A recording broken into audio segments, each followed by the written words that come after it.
Hello class 8 students, कैसे हैं आप लोग। I welcome you to this session. This is mathematics session और हम इसमें बात करने वाले हैं NCERT problem solving and discussion की। जैसा कि आपको पता है, लास्ट टाइम हमने ये सीरीज शुरू की थी NCERT problem solving and discussion. NCERT problem solving and discussion के तहत हमें एनसीईआरटी में जितने सवाल दिए हुए हैं, चाहे वो सॉल्व्ड एग्जांपल्स हो या एक्सरसाइज के सवाल हो, हम उसे करना सीखेंगे। जैसा कि लास्ट टाइम हमने जो चैप्टर 2 शुरू किया था, जिसका नाम है linear equations in one variable, उसमें हमने दो एक्सरसाइज खत्म किए थे, एक्सरसाइज 2.1 एंड एक्सरसाइज 2.2। एक्सरसाइज 2.1 में जो हमने जो एक्सप्रेशंस हैंडल किए थे, जो इक्वेशंस हैंडल किए थे, उसके लेफ्ट हैंड साइड में लीनियर एक्सप्रेशन था और राइट हैंड साइड में नंबर था। तो हमने पहले टाइप को हैंडल करना सीखा कि जब linear expression left hand side में हो और राइट हैंड साइड में नंबर हो तो हमें क्या करना है। और हमें बिल्कुल भी ये चीज पता है कि हमें सबसे पहले क्या करना होता है। हमें जो भी चीज, इक्वेशन का जो गोल्डन रूल होता है, इक्वेशन में कभी भी गलत ना करने का जो सबसे गोल्डन रूल होता है, वो ये होता है कि जो भी चीज आप लेफ्ट साइड में कर रहे हो वही चीज आपको राइट साइड में करना है। दूसरी चीज जो आपको ध्यान में रखनी होती है कि आपको एक्स या जो भी वेरिएबल है उसको अलग एक तरफ रखना है और बाकी नंबर्स को एक तरफ ले जाना है। तो ये हमने पहले एक्सरसाइज 2.1 में सीखा था। एक्सरसाइज 2.2 में हमने कुछ वर्ड प्रॉब्लम्स हैंडल किए थे। अब हम एक्सरसाइज 2.3 की तरफ आगे बढ़ेंगे। तो एक्सरसाइज 2.3 में जो सबसे पहला वेरिएशन है वो देखते हैं क्या है। आइए, जैसा कि आप देख रहे हैं, मैंने कुछ एग्जाम्पल आपके लिए लाए हैं जो ऑलरेडी एनसीईआरटी बुक से पिक की गई है। आप देख सकते हो, लिखा हुआ है solving equations having the variable on both side. हमने जो लास्ट क्लास में हैंडल किया था कि एक्सप्रेशन, लीनियर एक्सप्रेशन या वेरिएबल एक तरफ है और नंबर दूसरी तरफ है, अपने आप सेपरेटेड है। अब क्या है कि अब दोनों मिक्स हो गया है। लेफ्ट हैंड साइड में भी आपको एक्सप्रेशन है, राइट हैंड साइड में भी एक्सप्रेशन है, लेकिन रूल आपको फिर भी नहीं भूलना है। दो रूल इक्वेशन सॉल्व करने का। पहला rule, whatever you do on the left you have to do the same thing on the right, so you have to maintain the balance। और दूसरी चीज जो आपको सबसे ज्यादा ख्याल रखनी है वो ये कि आपके पास जो भी वेरिएबल है उसको जल्द से जल्द सारे कांस्टेंट और सारे कोफिशिएंट से फ्री करके सिंगुलरली वन के उसका कोफिशिएंट वन बना के एक तरफ सेपरेटली करना है। That is the two thing which we have to keep in mind while solving the linear equation or any equation। let's solve this linear equation जहां पे आपको दोनों साइड आपके पास एक्सप्रेशन है। जैसा कि आप देख सकते हैं 2x minus 3, left hand side में क्या लिखा है 2x माइनस 3 और राइट हैंड साइड में क्या लिखा हुआ है x प्लस 2। अब जैसा कि आप जानते हैं कि मुझे सारे नंबर्स को एक तरफ ले जाना है और वेरिएबल को एक तरफ ले जाना है, तो हमें क्या करना चाहिए, हमें सबसे पहले नंबर को अलग कर देना चाहिए। तो आप देख सकते हो लेफ्ट हैंड साइड में 2x माइनस 3 है, 2x माइनस 3 है, तो नंबर हटाने के लिए मुझे 3 दोनों साइड ऐड करना होगा। तो मैंने क्या किया, 2x minus 3 plus 3 is equal to x plus 2 plus 3। जैसा कि आप देख रहे हो मैंने दोनों साइड 3 ऐड किया। इससे क्या, क्यों ऐड किया, क्योंकि माइनस 3 प्लस 3 क्या होता है, 0 होता है। तो ये क्या हो गया, 2x हो गया और यहां पे क्या रहा, x प्लस 5। अब मुझे क्या करना है, अब मुझे ये करना है कि सारे वेरिएबल को एक तरफ में ले जाऊं। मैंने नंबर्स को तो एक तरफ ले गया, अब वेरिएबल को एक तरफ ले जाना होगा। तो अब जैसा कि देख रहे हैं कि एक तरफ 2x है और दूसरी तरफ x प्लस 5 है, तो मैं दोनों साइड अगर x सब्ट्रैक्ट कर देता हूं, उस वेरिएबल को सब्ट्रैक्ट कर देता हूं, तो शायद राइट हैंड साइड का वेरिएबल गायब हो जाएगा। तो मैं क्या करूंगा, 2x minus x is equal to x plus 5 minus x. तो मैंने दोनों साइड x सब्ट्रैक्ट कर दिया। जैसा कि आप देख सकते हैं 2x माइनस एक्स क्या होगा, x होगा और x से x खत्म हो जाएगा, you will be left with 5। तो ऑलरेडी ये आंसर आपका निकल के आ गया कि x is equal to 5 is the answer. आइए नेक्स्ट क्वेश्चन पे बढ़ते हैं। नेक्स्ट क्वेश्चन में देखिए, फिर से लेफ्ट हैंड साइड में आपके पास एक एक्सप्रेशन है 5x प्लस 7/2 और दूसरे साइड आपका एक्सप्रेशन है 3/2x माइनस 14। इस बार हमने नंबर्स को फ्रैक्शन में बदला है, तो घबराना नहीं है, बिल्कुल सेम कॉन्सेप्ट अब यूज करेंगे। तो आपको पता है 5x प्लस 7/2 आपके लेफ्ट हैंड साइड में है और राइट हैंड साइड में है 3/2x माइनस 14। सिंस यहाँ पे 7/2 है, उसको रिमूव करने के लिए हमें माइनस 7/2 बोथ साइड करना होगा, तो मैंने माइनस 7/2 बोथ साइड कर दिया है। तो कोई दिक्कत नहीं है, 7/2 कैंसिल हो गया, तो you are just left with 5x on the left hand side. Right hand side में आपके पास क्या बचा, 3/2x और अगर आप देखेंगे माइनस 14 माइनस 7/2, माइनस 14 माइनस 7/2, अगर आप 2 का एलसीएम भी ले लेते हैं, 2 का एलसीएम भी ले लेते हैं, तो ये हो जाएगा 28 और ये हो जाएगा प्लस 7। क्योंकि मैंने माइनस बाहर लिया है तो आप क्या कर सकते हो, माइनस टोटली बाहर रखो तो ब्रैकेट में क्या हो जाएगा, प्लस हो जाएगा। आपको ये इतनी गणित आती है। तो अब देखिए 5x इक्वल्स 3/2x माइनस 35/2। अब आपके पास क्या है, अब आप देख रहे हो कि आपके पास 3/2x राइट हैंड साइड में है, उसे हमें मुक्त करना है, उसे हमें फ्री करना है। तो डेफिनेटली हमें क्या करना होगा, 3/2x दोनों तरफ सब्ट्रैक्ट करना होगा। तो मैं माइनस 3/2x कर दिया और यहां पे भी माइनस 3/2x किया। तो इससे क्या हो गया, इससे आप देख सकते हो, आप 2 का एलसीएम लोगे, ये बन जाएगा 10x माइनस 3x। और ये यहां क्या रह गया, 3/2x और 3/2x कैंसिल हो गया। You are just left with minus 35/2। Negative number है, घबराना नहीं है। दो नेगेटिव हो, पॉजिटिव हो, फ्रैक्शन हो, इंटीजर हो, सब नंबर्स हैं। हमें नंबर्स को नंबर्स की तरह ही देखना है। अब आप देख सकते हैं 10x minus 3x is 7x/2 is minus 35/2। अब आपको गोल्डन रूल पता है कि आपको x का कोफिशिएंट 1 करना है। x का कोफिशिएंट 1 करने के लिए 7/2 से आपको किस चीज से मल्टीप्लाई करना पड़ेगा कि उसका कोफिशिएंट 1 हो जाए, तो उसके मल्टीप्लिकेटिव इनवर्स है। तो आपने ऑलरेडी रैशनल नंबर में पढ़ा है कि 7/2 का मल्टीप्लिकेटिव इनवर्स क्या होता है, 2/7। तो मैं दोनों साइड क्या करूंगा, 2/7 से मल्टीप्लाई कर दूंगा। तो 7/2x का मल्टीप्लिकेटिव इनवर्स, 7/2 का मल्टीप्लिकेटिव इनवर्स क्या होता है, 2/7। और माइनस 35/2 अगर मैंने लेफ्ट हैंड साइड में 2/7 मल्टीप्लाई किया है तो यहां भी मुझे 2/7 मल्टीप्लाई करना होगा। तो आप जैसा कि देख रहे हैं 7 से 7 गया, 2 से 2 गया, I am just left with x। और राइट हैंड साइड में देखिए क्या है, 2 से 2 कैंसिल आउट, 7 5 और माइनस है तो -5 वुड बी द आंसर। तो हमने ये क्या निकाल दिया, x is equal to -5। This is how you are going to handle. Okay, आइए तीसरा सवाल देखते हैं। एक्सरसाइज 2.3 से मैंने 6 क्वेश्चन उठाया है, इसका मतलब एक्सरसाइज 2.3 से मैंने 5 क्वेश्चन छोड़ दिए हैं। एक्सरसाइज 2.3 से 5 क्वेश्चन मतलब आपको करने, छोड़े नहीं है, आपका वो असाइनमेंट है। अब आप देख सकते हैं ये क्वेश्चन बहुत ही आसान है। आप देख सकते हैं लेफ्ट हैंड साइड में है 8x प्लस 4 और राइट हैंड साइड में 3 इंटू x माइनस 1 है। आपको डिस्ट्रीब्यूटिव लॉ आता है। डिस्ट्रीब्यूटिव लॉ क्या होता है, a into B plus C क्या होता है, a into B plus a into C, आपने पढ़ा है। और a into B minus C क्या होता है, a into B minus a into C. तो उसी तरीके से अगर मैं 3 इंटू एक्स माइनस 1 लिखूं तो क्या होगा, 3 इंटू एक्स माइनस 3 इंटू 1, जिसको मैं सिंप्लीफाई करके क्या लिखूंगा, 3x माइनस 3। इतना आपको आता है, राइट। तो इसको मैं मिटा देता हूं। तो आप इसको क्या लिखोगे, 3 into x minus 3 into 1 plus 7, जिसको आप आराम से सिंप्लीफाई करके लिख सकते हो 8x plus 4 is equal to 3x minus 3 plus 7, जिसको आप लिख सकते हो 8x plus 4 is equal to 3x plus 4। अब आप जैसा कि देख रहे हो लेफ्ट हैंड साइड में आपके पास 8x प्लस 4 है, आपको 4 रिमूव करना होगा। रिमूव करने के लिए क्या कर सकते हैं, आप दोनों साइड -4 ऐड कर सकते हैं। तो मैंने -4 दोनों साइड ऐड कर दिया।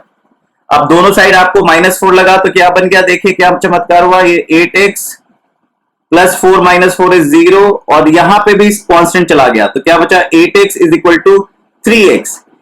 8 time of a variable is also equal to 3 times of the variable. तो वेरिएबल क्या होगा, सोचो कौन सा ऐसा नंबर है जो 8 बार मल्टीप्लाई करो या 3 बार मल्टीप्लाई करो सेम आंसर देता है।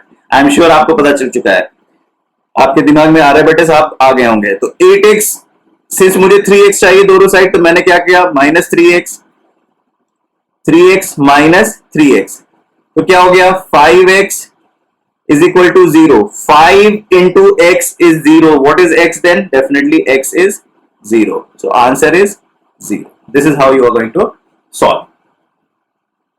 आगे बढ़ते हैं। यहां पे देखिए 2y plus 5/3 is equal to 26/3 minus y. Again आपको इसको घबराना नहीं है, one step at A time. One step at A time का मतलब क्या होता है, आपको देखना है कि 2y प्लस 5/3 है और यहां पे क्या है 26/3 माइनस y है। तो क्या बताओ क्या करना पड़ेगा, मुझे -5/3 दोनों साइड ऐड करना होगा। तो मैंने -5/3 दोनों साइड ऐड किया, क्या बन गया 2y इज इक्वल टू, अब आप देख सकते हो नंबर को आप नंबर के साथ तो सब्ट्रैक्ट करोगे तो 3 ऑलरेडी एलसीएम है। So 26 minus 5 minus y, this is how you are going to calculate. So what is the simplified version? 2y would be equal to 21/3 minus y. Now अब क्या करना है आपको, राइट हैंड साइड में minus Y हटाना है। Minus Y हटाने के लिए आपको क्या चाहिए, प्लस वाई। माइनस वाई को अगर आप प्लस वाई से ऐड करोगे तो वाई वैनिश हो जाएगा, तो मुझे दोनों साइड प्लस वाई करना होगा। मैंने दोनों साइड प्लस वाई किया तो क्या बन गया, 3y is equal to 7। 3y is equal to 7, तो y की वैल्यू क्या हो गई, 3y इंटू 1/3, क्योंकि 3 का मल्टीप्लीकेटिव इनवर्स क्या है, 1/3। और इधर क्या करोगे आप, 7 इंटू 1/3, तो आप क्या हो रहा है, y इज इक्वल टू 7/3। तो आपको गोल्डन रूल समझ में आ रहा है कि जो चीज लेफ्ट साइड में करो वही चीज राइट साइड में करो। सारे नंबर्स को एक तरफ ले जाओ, सारे वेरिएबल्स को एक तरफ ले जाओ। वेरिएबल के फिर क्या करना है उसके बाद वेरिएबल के कोफिशिएंट को 1 बना दो। आगे बढ़ते हैं। सेम एक्सरसाइज का 10th क्वेश्चन है। ये बहुत आसान है, आप देख सकते हो यहाँ पे 3m है, यहाँ पे 5m है। तो आप इसको ऐसे कर सकते हो कि 3m is equal to 5m minus 8/5। Since मुझे माइनस 8/5 नंबर को दोनों तरफ से रिमूव करना है, तो मैं क्या करूंगा, प्लस 8/5 प्लस 8/5। तो क्या हो गया, 3m plus 8/5 is equal to 5m। अब मुझे क्या है, अब मुझे 3m को उस तरफ ले जाना है, 3m से छुटकारा पाना है, तो मैंने माइनस 3m कर दिया और यहां पे भी माइनस 3m कर दिया। तो क्या बचा, 8/5 इज इक्वल टू 2m। तो आप लिख सकते हो 2m इज इक्वल टू 8/5। अब 2 का मल्टीप्लीकेटिव इनवर्स क्या है आपको पता है, ये हमेशा शो करो इंप्लाइज बाय। इसका मतलब क्या होता है कि आप नेक्स्ट स्टेप पे जा रहे हैं, आप दैट इज इंप्लाइड। तो 2m को हाफ से आप मल्टीप्लाई करो। अगर आपने लेफ्ट हैंड साइड में हाफ से मल्टीप्लाई किया तो राइट हैंड साइड में 2m को हाफ से क्यों किया, क्योंकि आपको m को फ्री करना है। आपने m को फ्री कर दिया, m इज इक्वल टू, अब 2 से ये गया 4, सो यू कैन से द आंसर इज 4/5। ओके, आगे बढ़ते हैं। नाउ अब आपको जो एक्सरसाइज 2.3 है उसको आइडिया आपको हो गया है। ये एक टाइप ऑफ इक्वेशंस है जिसमें आपको लेफ्ट हैंड साइड और राइट हैंड साइड दोनों तरफ एक्सप्रेशन है। उसमें क्या करना है, उसमें सबसे पहले आपको सारे नंबर्स को एक तरफ ले जाना है, उसके बाद सारे वेरिएबल को एक तरफ ले जाना है, उसके बाद जो भी वेरिएबल आया उसका जो भी कोफिशिएंट है उसके मल्टीप्लिकेटिव इनवर्स से आपको दोनों साइड मल्टीप्लाई करना है, क्योंकि आप अपने वेरिएबल की कोफिशिएंट को क्या बनाना चाहते हो, 1। तो आपने जैसे अपने वेरिएबल को 1 बना दिया, y is equal to, x is equal to, z is equal to, जो भी वेरिएबल है उसके सामने जो भी नंबर आएगा वो आंसर हो जाएगा। देखिए अब वर्ड प्रॉब्लम में, जैसा कि आप जानते हैं, वर्ड प्रॉब्लम में सबसे बड़ा चैलेंज होता है क्वेश्चन को पढ़ना। क्वेश्चन को आप जब पढ़ोगे तो क्वेश्चन में ही आंसर है। तो क्वेश्चन के लैंग्वेज को अगर आप डिकोड कर सकते हो तो क्वेश्चन के लैंग्वेज को आपको डिकोड करना है इक्वेशन के फॉर्म में। और जैसे ही आपने क्वेश्चन के लैंग्वेज को इक्वेशन के फॉर्म में डिकोड कर दिया तो फिर वो क्वेश्चन इक्वेशन का बन गया। जैसा कि आप देख सकते हैं, the digit of a 2-digit number, the digit of a 2-digit number. अगर मैं एग्जांपल लूं, जैसे कि कोई भी नंबर लो, जैसे 84, ये एक 2-digit नंबर है, तो ये डिजिट 8 है और ये डिजिट 4 है, और इसका डिफरेंस क्या है, 4 है। मैंने एग्जांपल लिया, यहां पे क्वेश्चन कह रहा है the digit of a 2-digit number differ by 3 if the digits are interchange. मैंने क्या किया, इंटरचेंज कर दिया। अभी एग्जांपल ले रहा हूं, ये क्वेश्चन मत समझ लेना कि ये क्वेश्चन है। The resulting number is added to the original number, मतलब 48 को आपने 84 से ऐड कर दिया और वी गॉट 143, जो भी, ये तो 84 था नहीं, वो कुछ और रहा होगा, ठीक है। तो मैंने एक इमेजिनरी नंबर ले लिया था माइंड में। So what can be the original number. Now इस चीज को आपको ध्यान कैसे दिया जाए, एक सिंपल सी बात आप बताओ। अगर एक आपका टेंस प्लेस और यूनिट्स प्लेस, आप लोग हिंदू अरबिक सिस्टम जानते हो, अगर मैं कहूं 65, इसका मतलब क्या होता है 65। आप इसको लिखते कैसे हो, 6 इंटू 10 प्लस 5, ऐसे ही लिखते हो। अगर मैं कहूं 34, तो आप क्या लिखोगे, 3 इंटू 10 प्लस 4, दैट इज 34। अगर मैं कहूं 8 एंड 4, तो आप क्या लिखोगे, 8 इंटू 10 प्लस 4। आप टेंस प्लेस को 10 से मल्टीप्लाई करते हो, यूनिट प्लेस को एज इट इज छोड़ देते हो, या 1 से मल्टीप्लाई करते हो, जो भी कहो। अगर मैं बोलूं टेंस प्लेस ए है और यूनिट प्लेस बी है, तो आप क्या लिखोगे, a इंटू 10 प्लस बी, ऐसे ही लिखोगे, राइट। बस यही आइडिया है। अब आ जाओ, अब देखो क्या कह रहा है,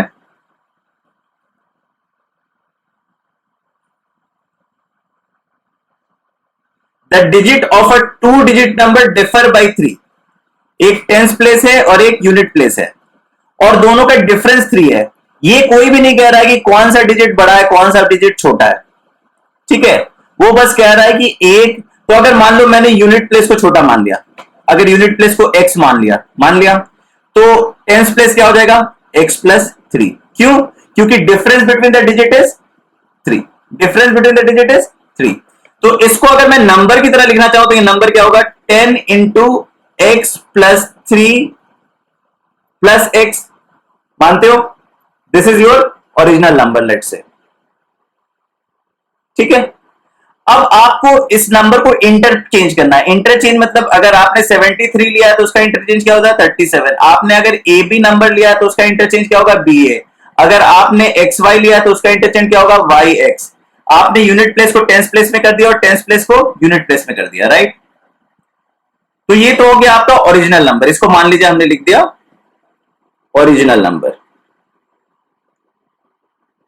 और फिर उसके बाद मैंने इंटरचेंज कर दिया, तो इंटरचेंज करने पे टेंस प्लेस पे आ गया एक्स और यूनिट प्लेस पे आ गया एक्स प्लस 3।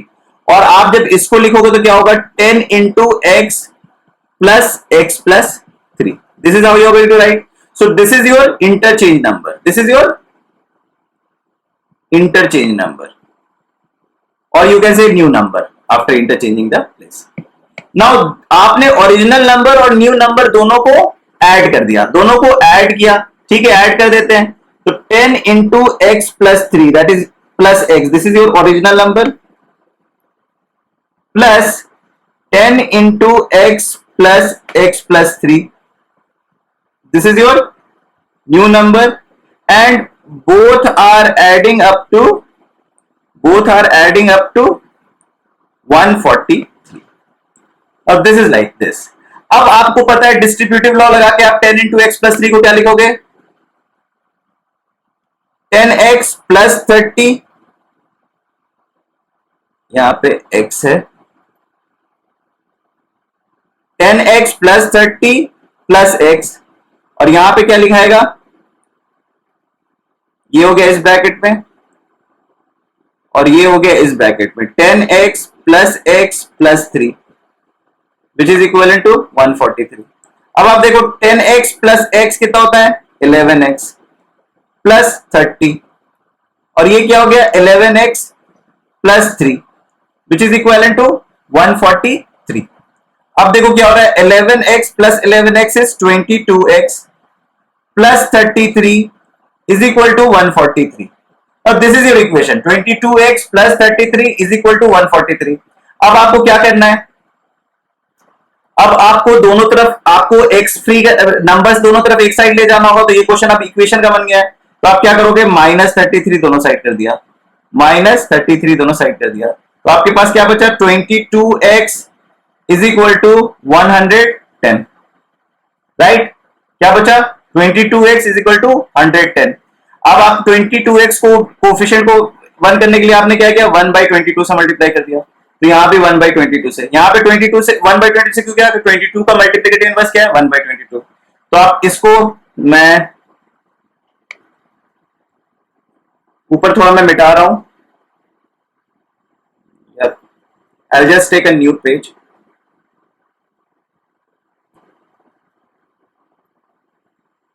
तो हमने सीखा कि okay x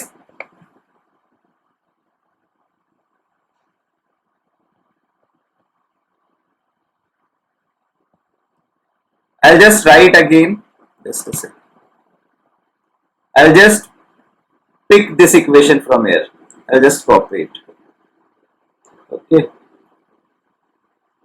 I'm copying it so that you don't have problem visualizing it। Okay, so I just pasted it here। So this is your story that 22x into 1/22 is 110 into 1/22। अब आप क्या करोगे, अब आप 22x into 1/22 क्या हो जाएगा x हो जाएगा, और 22 क्या हो जाएगा 5 हो जाएगा। तो x क्या हो गया 5। अब आपको पता है टेंस और यूनिट प्लेस को आपने x बोला था और टेंस प्लेस को क्या कहता है x plus 3 if you remember.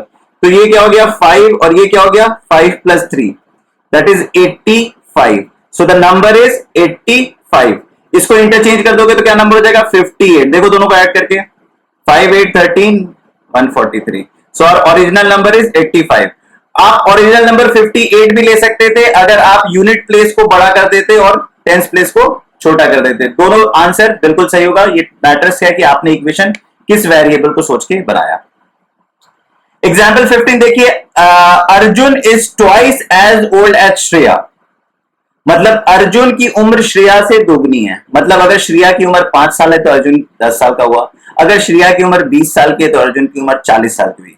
अगर श्रेया की उम्र x ईयर है तो अर्जुन की उम्र 2x। 5 years ago his age was 3 times Shreya age. तो अभी पहले प्रेजेंट एज पे बात करते हैं। यहां पे मैं लिखता हूं अर्जुन, पहले श्रेया लिखता हूं, श्रेया छोटी है, पहले श्रेया लिखा मैंने, फिर मैंने लिखा अर्जुन और यहां पे लिखा प्रेजेंट एज। क्या लिखा? Present age. तो आपको पता है कि अगर प्रेजेंट एज श्रेया का x मान लिया आपने, क्या माना? x, तो अर्जुन का क्या हो गया? अर्जुन का 2x हो गया।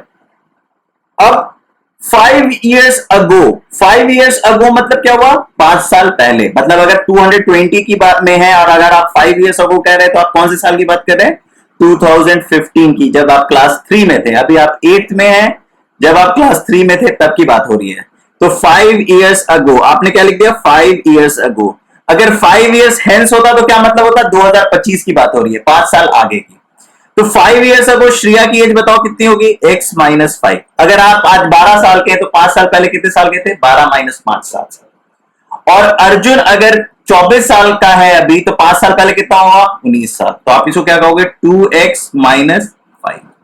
ठीक है, तो ये 5 साल पहले श्रेया का एज है x माइनस 5 और अर्जुन का एज है 2x माइनस 5। और दोनों के बीच में रिलेशन देखो क्या है। 5 years ago his age was 3 times Shreya age. मतलब अर्जुन की एज 5 साल अगो 3 टाइम्स थी श्रेया के। मतलब into 3 was equal to Arjun.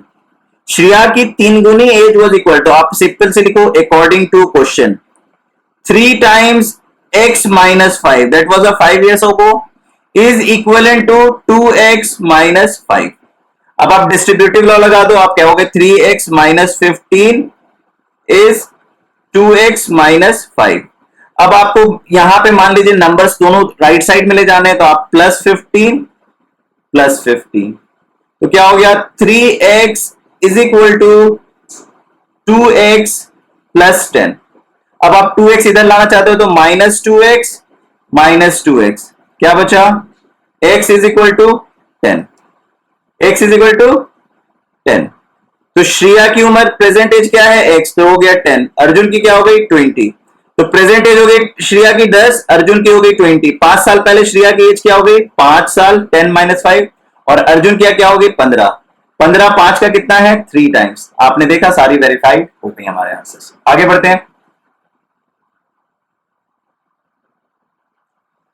So exercise 2.4 जो वर्ड प्रॉब्लम्स है उसमें देखिए क्या लिखा हुआ है। उसमें लिखा हुआ है sum of the digits of a 2 digit number is 9। Sum of the digits of a 2 digit number is 9। इस बार सम ऑफ डिजिट्स दिया हुआ है, पिछले बार डिफरेंस था, अभी एग्जांपल में अब सम दे रखा है। When we interchange the digit it is found that the resulting number is greater than the original number. तो इंटरचेंज करने पे जो नया नंबर है वो बड़ा हो गया है, वो बड़ा हो गया। इसका मतलब क्या है? आपका यूनिट प्लेस, आपकी जो ओरिजिनल नंबर जो है वो छोटी है और जो न्यू नंबर है वो बड़ा है। तो मतलब आपका यूनिट प्लेस बड़ा है, टेंस प्लेस छोटा है ओरिजिनल नंबर का, तभी वो इंटरचेंज करने के बाद टेंस प्लेस बड़ा हो गया तो मतलब बड़े हो गए। समझ गए मैं क्या कह रहा हूं? अगर 37 को आप इंटरचेंज करते हो तो 73 बन जाता है। ये अगर ओरिजिनल नंबर है तो ये आपका इन्वर्टेड नंबर है। तो देखिए इन्वर्टेड नंबर बड़ा कब होता है? जब आपका यूनिट प्लेस बड़ा होता है। अगर आपके ओरिजिनल नंबर का यूनिट प्लेस बड़ा है तो उसको इंटरचेंज करने के बाद जो इन्वर्टेड नंबर होगा वो बड़ा होगा। लास्ट केस में हमने उल्टा केस लिया था, आपको याद होगा। दूसरी कहानी दे रखी है कि sum of digit is 9। When we interchange the digit, it is found that the resulting number is greater than the original number by 27। इस बार डिफरेंस दे रखा है ओरिजिनल और ग्रेटर का। तो सबसे बड़ी बात है जो आपको यहां पे ध्यान देने वाली है कि new number is bigger than original number. तो अगर मैं ओरिजिनल नंबर की बात करूं, अगर मैं ओरिजिनल नंबर की बात करूं अगर ये टेंस प्लेस है और ये अगर यूनिट प्लेस है तो डेफिनेटली यूनिट प्लेस का नंबर बड़ा होगा टेंस प्लेस से, क्योंकि इन्वर्ट करने के बाद न्यू नंबर बड़ा हो जा रहा है। और सम ऑफ द, अगर मैं कहूं कि यूनिट प्लेस x है, सम अगर मैं कहूं कि यूनिट प्लेस ओरिजिनल नंबर का x है तो टेंथ प्लेस क्या होगा 8 minus x, sorry 9 minus x. क्यों होगा 9 माइनस एक्स? क्योंकि सम ऑफ डिजिट क्या है 9 है। तो मैं टेंथ प्लेस कह रहा हूं 9 माइनस एक्स और यूनिट प्लेस कह रहा हूं x। क्या कह रहा हूं? ये कह रहा हूं, ठीक है। And definitely x is bigger than 9 minus x, ये हमें पता है, x is bigger than 9 minus x. ये बस नॉलेज के लिए, कोई बहुत ज्यादा ध्यान देने वाली बात नहीं है इसमें। अच्छा, आपको जैसा कि पता है कि ओरिजिनल नंबर आप लिख सकते हैं। ओरिजिनल नंबर क्या होगा 10 into 9 minus x plus x, क्योंकि टेंस प्लेस को आप 10 से मल्टीप्लाई करते हैं, तो क्या हो गया 90 माइनस 10x प्लस एक्स। अगर आप इसको सिंप्लीफाई करोगे तो 90 minus 10x plus x, minus 10 हो रहा है फिर एक x ऐड हो रहा है, 10x का नुकसान हो रहा है फिर एक x मिल रहा है, तो मतलब आपको 9x का नुकसान हो गया। तो आप कह सकते हैं 90 minus 9x, this is your original number 90 minus 9x। अब आप देखो न्यू नंबर, न्यू नंबर क्या होता है इन्वर्ट हो गया। इन्वर्ट न्यू नंबर का क्या कहानी है, न्यू नंबर का टेंस प्लेस x है और यूनिट प्लेस 9 माइनस x है। तो आप न्यू नंबर क्या कहोगे 10 into x plus 9 minus x, which will be 10x plus 9 minus x, जो कि आप कह सकते हो 9x प्लस 9। क्या कह सकते हो, this is your new number. और आपको पता है कि न्यू नंबर बड़ा है, resulting new number is greater than the original number. और कितना बड़ा है 27 टाइम्स बड़ा है। तो मैं ये कह सकता हूं original number plus 27 is your new number, इस तरीके से मैं कह सकता हूं। तो मैं ओरिजिनल नंबर क्या है 90 माइनस 9x, इसमें मैंने 27 ऐड कर दिया और न्यू नंबर क्या हो गया 9x प्लस 9, ठीक है। This is the equation, this is the equation we created. Let's take this whole thing into the new page so that,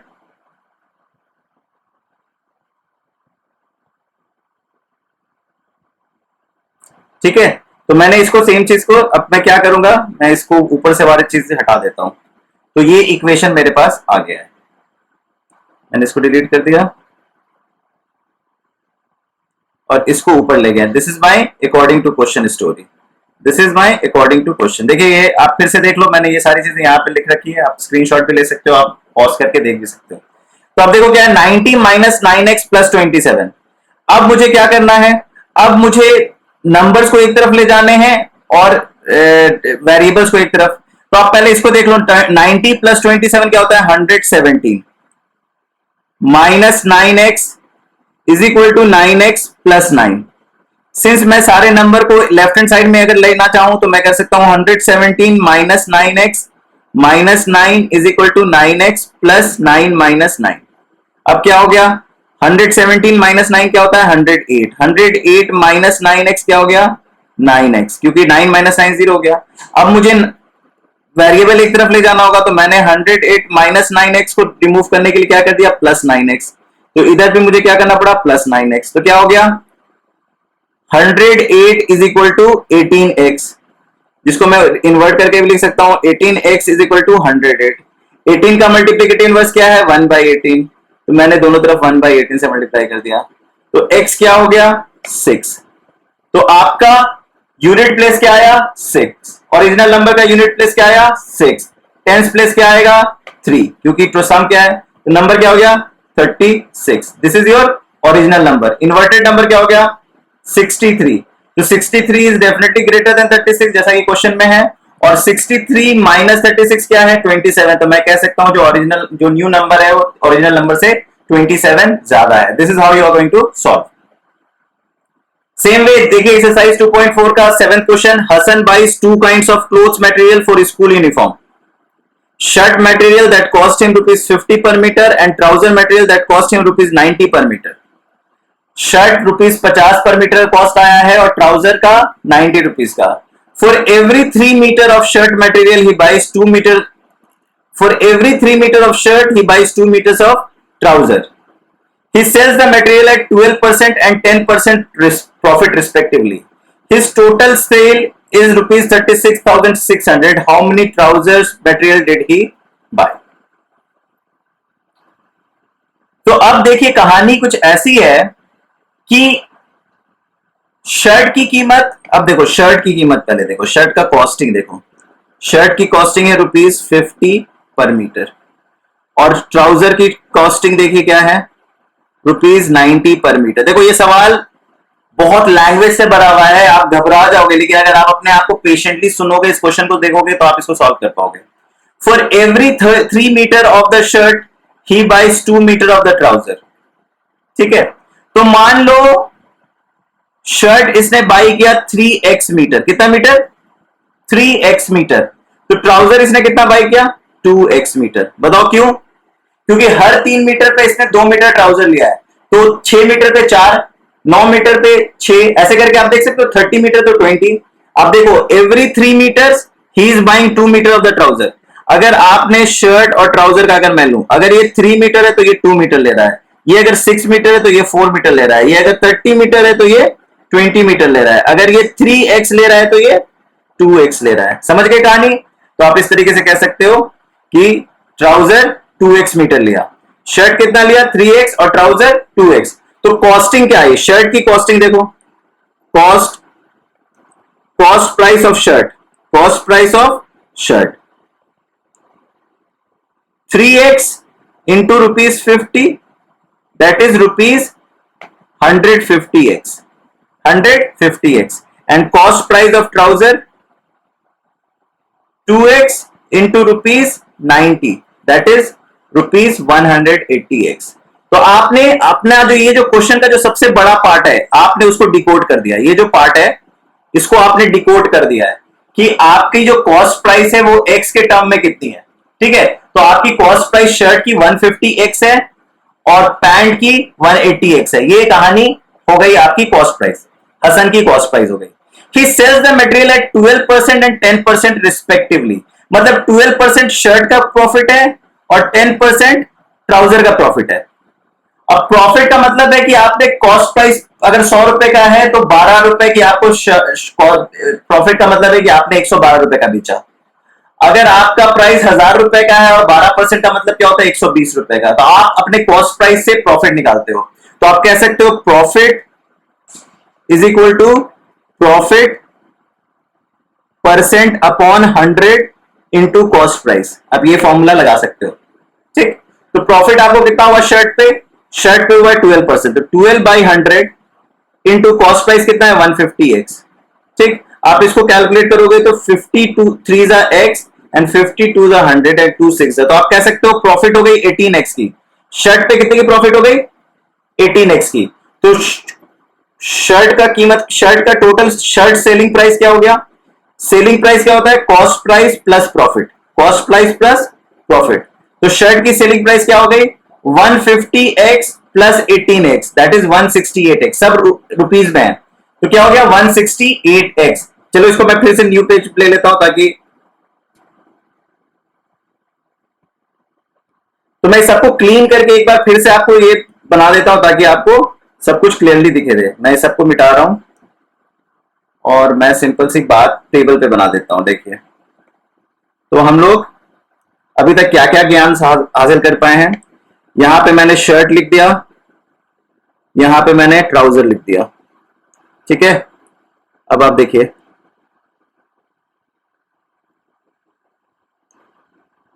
एकदम आराम से देखिए, बहुत आसान सवाल है, बस देखने में टेंशन सा हो रहा है, लैंग्वेज बड़ा है और कोई दिक्कत नहीं है। और यहां से मैं एक और लाइन बना दिया, यहां पे मैंने लिख दिया क्वांटिटी,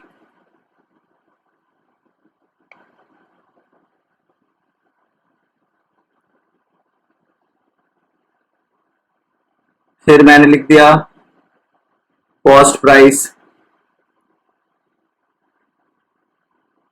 फिर मैंने लिख दिया प्रॉफिट,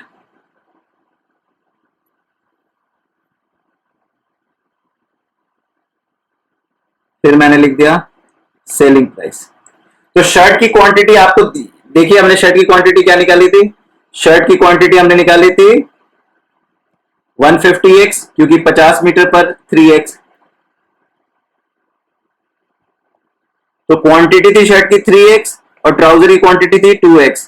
शर्ट की कीमत थी 50, तो ये हो गया rupees, cost price in rupees, profit in rupees, selling price in rupees. ठीक है, तो ये कितना हो गया, ये हो गया 150x और ये हो गया 90 रुपीज के कॉस्ट से 180x।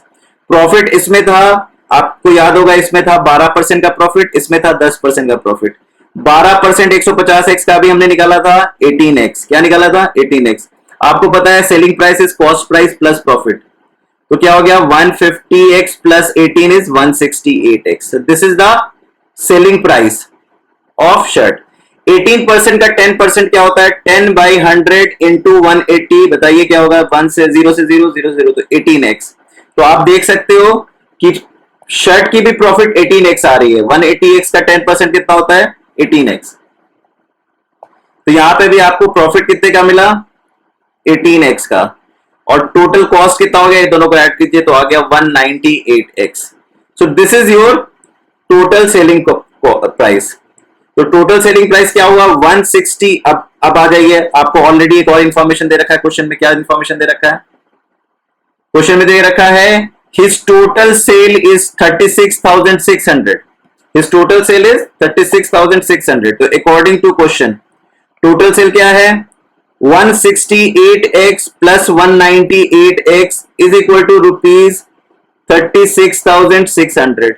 All are in rupees, so you can remove rupees, right? You can avoid writing rupees because हमने ऑलरेडी यहां पे लिख दिया है।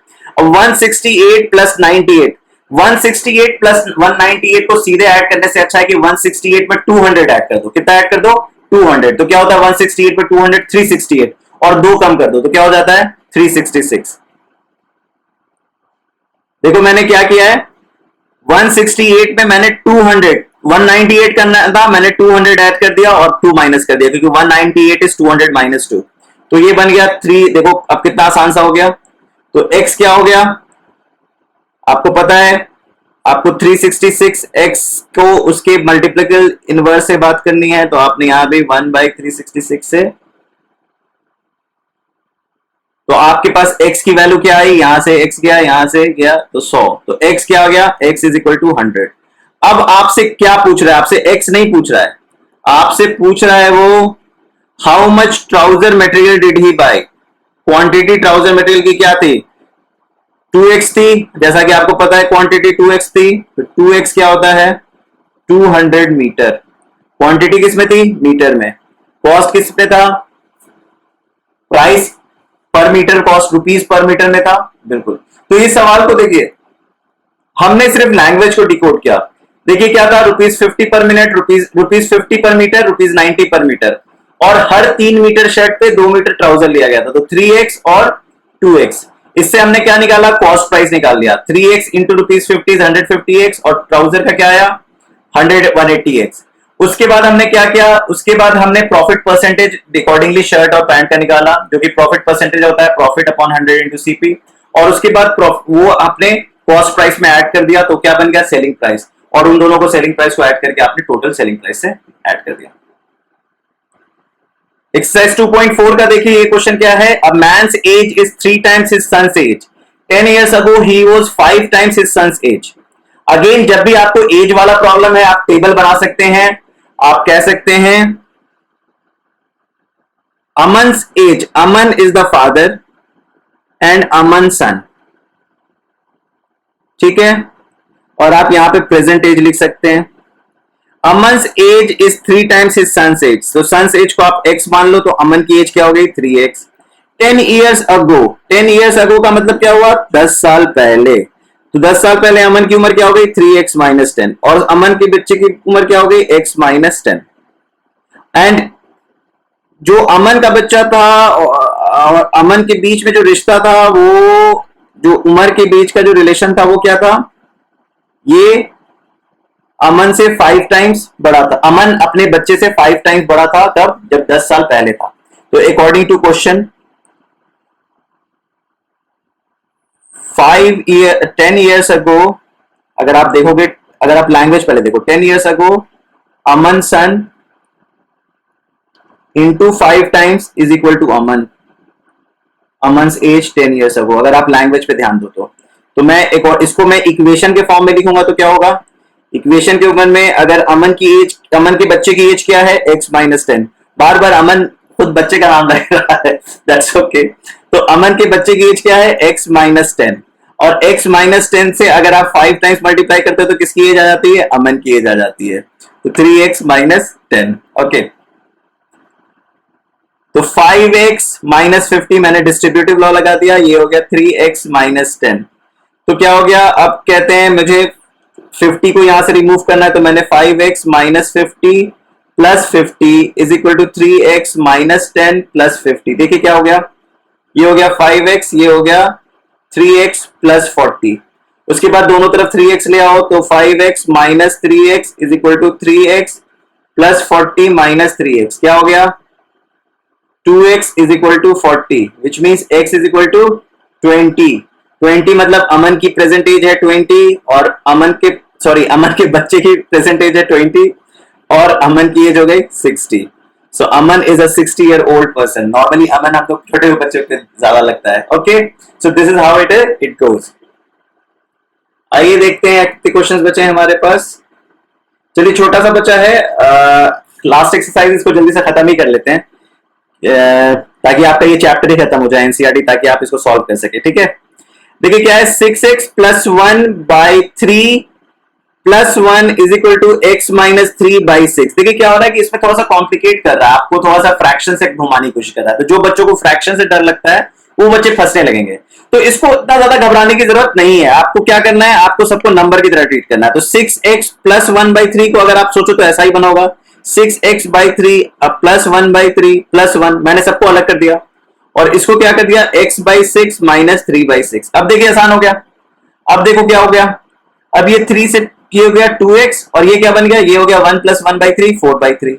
ये क्या रह गया x बाई 6, और ये बन गया माइनस हाफ, 3 बाई 6 से हाफ हो गया। देखो समझ में आया, 6 मैंने क्या किया, देखो मैंने क्या किया, 6x प्लस 1 बाई 3 को लिख दिया 6x बाई 3 प्लस 1 बाई 3, क्योंकि एलसीएम दोनों का सेम ले लिया तो मैंने फ्रैक्शन बना दिया, ठीक है। उसी तरीके से x माइनस 3 बाई 6 को मैंने लिख दिया x बाई 6 माइनस 3 बाई 6। तो घबराने की बात नहीं है, बहुत ही नॉर्मल सा बात है। अब आपको क्या करना है, आपको नंबर एक तरफ ले जाना है और वेरिएबल एक तरफ ले जाना है। तो 2x plus 4 by 3 minus 4 by 3 is equal to x by 6 minus half minus 4 by 3। तो ये और ये कट गया, तो क्या बचा 2x is equal to x by 6 minus, अब देखो ब्रैकेट आप खोल दो, आप लिख दो 6 3 प्लस 8। क्या किया मैंने माइनस लेके दोनों फ्रैक्शंस को ऐड कर दिया। दोनों फ्रैक्शंस को ऐड करोगे, आपको पता है 2 और 3 का एलसीएम 6 होता है, और क्रॉस मल्टीप्लाई करोगे तो क्या हो जाएगा 3 by 6 and 8 by 6, so that makes it 11 by 6. So 2x is equal to x by 6 minus 11 by 6. Now again I have to take x by 6 both side. So 2x minus x by 6 is equal to x by 6 minus 11 by 6 minus x by 6. यहाँ से ये x by 6 कर दिया, आप यहाँ से LCM ले लोगे तो 12x minus x by 6 is equal to minus 11 by 6. आपको यहाँ पे ले आओ उसको, तो 12x minus x क्या होता है, 11x by 6 is minus 11 by 6। आप देख सकते हो, तो मैं 11x by 6 को किससे मल्टीप्लाई कर दूंगा, 6 by 11 से। तो यहाँ पे क्या होगा, माइनस 11 by 6 इंटू 6 by 11 क्या हो गया, माइनस 1। सो मैं कह सकता हूँ x इज माइनस 1। आप इसे पुट करके देख लो, minus 6 plus 1 by 3 plus 1 is equal to minus 1 minus 3 by 6। देखिए क्या हो रहा है, ये हो रहा है minus 5 by 3 plus 1 which makes it minus 2 by 3 and which is equal to left hand side और राइट हैंड साइड। इसको कहते हैं वेरीफाई करना। आप जब भी आंसर आएगा आप वो इक्वेशन में प्लग कर दो और चेक कर दो left hand side right hand side सही नहीं है। तो जब भी आपसे कोई बोले कि वेरीफाई करो तो आप वेरीफाई भी ऐसे कर सकते हो।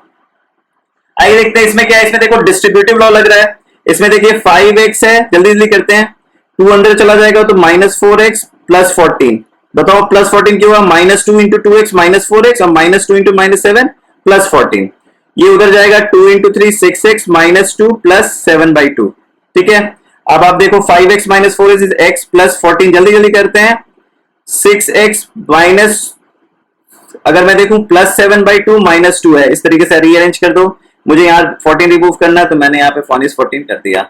अब क्या हो गया, x is equal to 6x plus, अब देखो यहाँ पे मैं एलसीएम ले लेता हूँ, 2 का एलसीएम 7 माइनस 4 माइनस 28। अब देखो क्या करता हूं मैं, 6 इधर ले जाता हूं तो x minus 6x is equal to 6x plus 3 minus 28/2 minus 6x। इससे क्या हुआ, ये और ये कट गया, तो आपके पास इधर बचा माइनस 5x और इधर बचा माइनस 25/2। अब आप क्या करोगे, माइनस 5x का मल्टीप्लिकेटिव क्या होगा, minus 1/5 is equal to minus 25/2 से किससे मल्टीप्लाई करोगे, माइनस 1/5 से। तो क्या हो गया, x is equal to minus से माइनस कैंसिल, इधर भी माइनस से माइनस कैंसिल, तो क्या हो गया 5/2। So your x is 5/2। This is your answer. Again ये क्वेश्चन देखिए, n/2 minus 3n/4 plus 5n/6। सारे वेरिएबल्स ऑलरेडी लेफ्ट साइड में है, तो आपको क्या करना है, आपको बस एलसीएम लेना है। तो एलसीएम लेके आप लिख सकते हो 6 नहीं 12 is going to be the LCM. So 2 6 12, तो 6n minus 4 3 12, so minus 9n plus 10n is equal to 21। तो क्या हो गया, 10n plus 6n 16n minus 9n by 12। अब मैं 12 को दोनों साइड मल्टीप्लाई कर सकता हूं, तो मैंने 12 को दोनों साइड मल्टीप्लाई कर दिया, ये और ये कैंसिल हो गया। 16 9 minus 9n is 7n is equal to 21 into 12। अब मुझे क्या करना है, अब मुझे 7n से 1/7 मल्टीप्लाई कर देना है, 21 इंटू 12 इंटू 1/7। यहाँ पे क्या हुआ, यहाँ पे n हो गया और ये 7 3 21, so answer is 36। So n is 36। This is how you are going to solve. Again यहाँ पे देखिए 3t minus 2/4 minus 2t/3। Again आप या तो ऐसा कर सकते हो कि सारे इसको आप ब्रेक कर लो, इसको आप लिख दो 3t/4 माइनस 2/4 माइनस 2t/3, और सिंस माइनस यहाँ है तो इस पे भी जाएगा minus 3/3 is equal to 2/3 minus t. हमने क्या किया, ब्रेक कर दिया। अब आप देखो 3t, इसको ले लो 3t/4 minus 2t/3 minus half minus 1 is equal to 2/3 minus t. ये आपके पास आ गया। अब आप करो कि सारे t को एक तरफ ले जाओ, तो 3t/4 minus 2t/3 plus T, और इधर क्या हो जाएगा 2/3 प्लस हाफ प्लस 1। मैं इधर दोनों की तरफ कैंसिल आउट कर दिया, तो आप देख सकते हो 3t/4 माइनस 2t/3, अगर मैं आप एलसीएम ले लो तो ये बन जाता है 12। तो ये हो गया 4 3 9t, और ये हो गया 3 4 12, तो 8t, और ये हो गया प्लस 12t। और यहाँ पे क्या हो गया, यहाँ पे आपका एलसीएम हो गया 6, तो ये बन गया 4, ये बन गया 3, ये बन गया 1। तो आप देखिए ऊपर क्या है, 12 9 21 20, that is 13t/12 is equal to 8/6। आप इस तरीके से सॉल्व कर सकते हैं। देख लीजिए अगर कोई कैलकुलेशन मिस्टेक हुआ है तो आप देख लेंगे, शायद जल्दी जल्दी में हो सकता है, नहीं तो एक बार फिर से देख लेते हैं 3t/4, नहीं तो कैलकुलेशन मिस्टेक नहीं हुआ होगा। ठीक है, आगे बढ़ते हैं। ये देखते हैं 15y minus 4 minus 2 into y minus 9। ये बहुत ही आसान सवाल है, आप देख सो ये डिस्ट्रीब्यूटिव लॉ लगा दो, 15y minus 60 minus 2y plus 18, क्योंकि माइनस के साथ ये और यहाँ पे माइनस माइनस प्लस हो जाएगा, plus 5y plus 30 is equal to 0। अब देखो सारे वेरिएबल्स एक साथ रख दो, तो क्या हो गया 15y minus 2y plus 5y, और जो नंबर से उधर ले जाओ 60 माइनस 18 माइनस 30, तो क्या हो गया 15 plus 5 20y minus 2y is 60 minus 48, तो क्या हो गया 18y इज इक्वल टू 12। तो y क्या हो गया 12/18, दैट इज 2/3। इस तरीके से आप सॉल्व कर सकते हो। ये लास्ट एक्सरसाइज का एग्जांपल है, जल्दी से देखते क्या है इसमें। देखो क्या है कि यहाँ पे आपको फ्रैक्शन में दे रखा है और दोनों वेरिएबल है, तो आप बड़े आराम से इसको क्रॉस मल्टीप्लाई कर सकते हो। क्रॉस मल्टीप्लाई करने का मतलब है कि अगर आपके पास ये upon b is equal to c upon d है, तो आप b को यहां पे ले जा सकते हो और d को आप यहां पे ले जा सकते हो। इसको कहते हैं क्रॉस मल्टीप्लाई करना। आप क्रॉस मल्टीप्लाई तभी कर सकते हो जब आपको पता है कि वो नंबर जीरो नहीं है। तो डेफिनेटली अगर डिनोमिनेटर में तो वो डेफिनेटली जीरो नहीं है, तो आप क्रॉस मल्टीप्लाई सेफली कर सकते हो। तो देखिए क्या है इसका मतलब, x plus 1/2x plus 3 is equal to 3/8।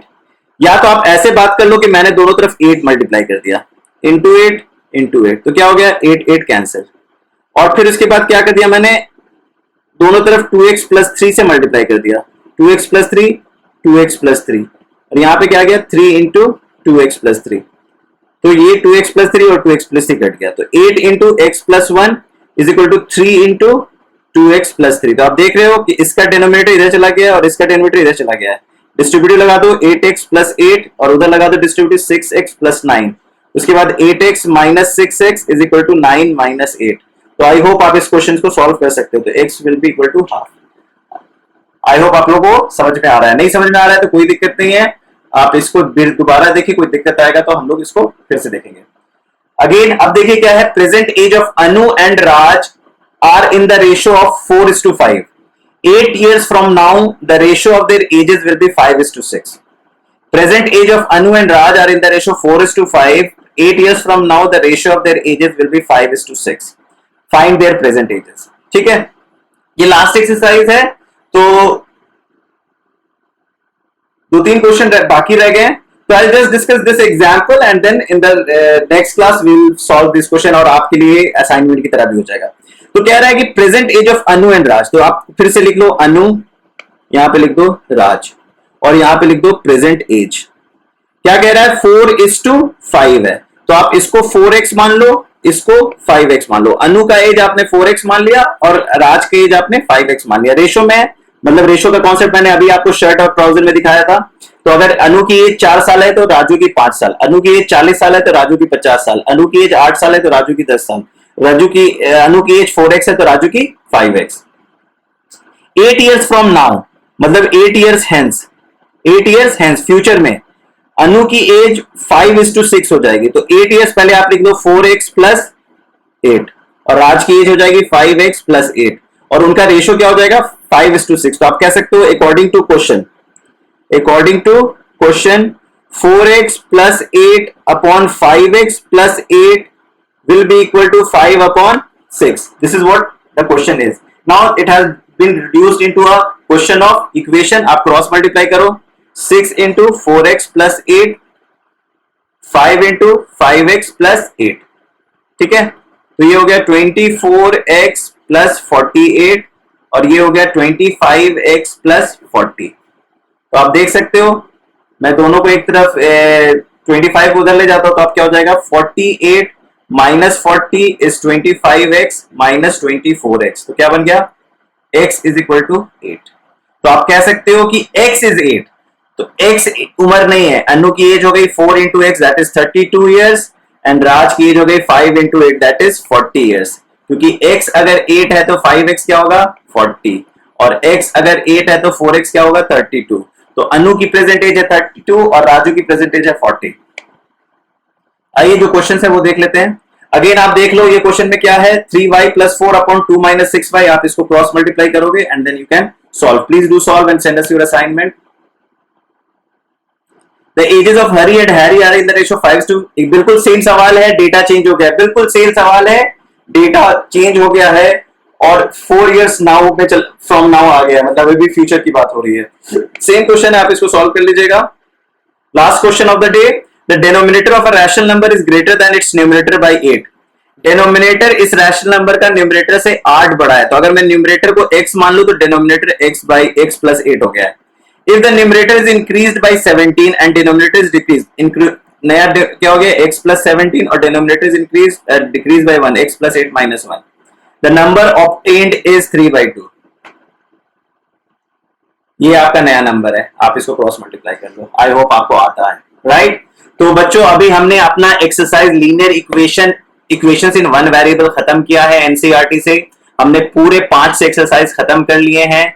आप इसमें कभी भी अटक नहीं सकते अगर आप इस सारी चीजों को अच्छे से हैंडल करो। तो गोल्डन रूल क्या है, गोल्डन रूल सिर्फ 2 ही है, वो एक ये कि आपको जो चीज लेफ्ट साइड में कर रहे हो वही चीज राइट साइड में करना है, और जो भी चीज आप कर रहे हो आपको ये इंश्योर करना है कि आप अपने वेरिएबल को एक तरफ ले जाओ और अपने नंबर्स को दूसरी तरफ ले जाओ और अपने वेरिएबल को फ्री कर दो, मतलब उसका कोफिशिएंट 1 कर दो। जैसे ही आप वो करोगे आपका आंसर आ जाएगा। सिमिलरली आपके जो वर्ड प्रॉब्लम्स होते हैं उसमें आपको क्वेश्चन को बहुत अच्छे से पढ़ना है, उसको इक्वेशन के फॉर्म में कन्वर्ट करना है, और वो अगर आप जितना अच्छे से पढ़ोगे उतने अच्छे से आप उसके वो इक्वेशन के फॉर्म में कन्वर्ट कर पाओगे। ओके बच्चों, all the best. Next chapter में बहुत जल्दी मिलेंगे, बट इससे पहले आपको हम एडवांस प्रॉब्लम लेके आएंगे लीनियर इक्वेशन का, जिसमें हम आपसे बात करेंगे कि जो अगर मुश्किल सवाल है वो कैसे, या तो मैं आपको क्वांटिटेटिव एप्टीट्यूड सीरीज में वो हैंडल करूंगा, या आपके लिए मैं अलग से एडवांस के प्रॉब्लम सॉल्व करूंगा जो क्लास 8 के बच्चों के लिए रेलेवेंट होंगे। ओके बच्चों, all the best, bye bye, take care.